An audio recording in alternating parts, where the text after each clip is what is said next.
সেখানে ভগবান परम भक्त तार सेवक हनुमान विराजमान থাকে সেই জন্য এই সভায় আপনারা বসে আছেন সবাই মনে রাখবেন যে এই সভার মধ্যে শ্রী হনুমান কোন না কোন রূপে অবস্থান করে রয়েছেন সেই জন্য আপনারা ভগবানের সেবা এবং তার গুণগানে যেন কোনো কিঞ্চিত না থাকে। ভগবানের সেবক শ্রী হনুমানজি মহারাজ সবাইকে দেখছেন, মনে রাখবেন। সেই জন্য আপনার সামনে যদি কেউ বসে আপনি চিনতে পারবেন না যে হনুমান কি রূপ দিয়ে আসতে পারে।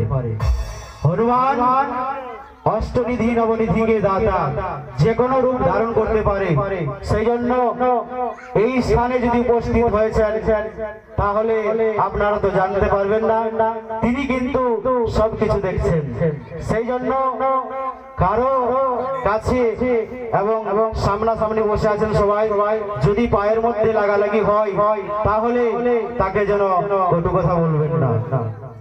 মনে হয় না ভগবান হয়তো যদি বসে আছে আর তুমি যদি তার কাছে যদি কটু বাক্য বলো তাহলে তোমার পাপ হবে। সেই জন্য ভগবান শ্রী রামচন্দ্রের কাছে যদি আসতে হয় তাহলে বিশ্বাস এবং ভক্তি আর শ্রদ্ধা এই তিনটা জিনিস দরকার হয়। এই তিনটা জিনিস যদি না থাকে তাহলে ভগবানকে প্রাপ্তি করা যায় না।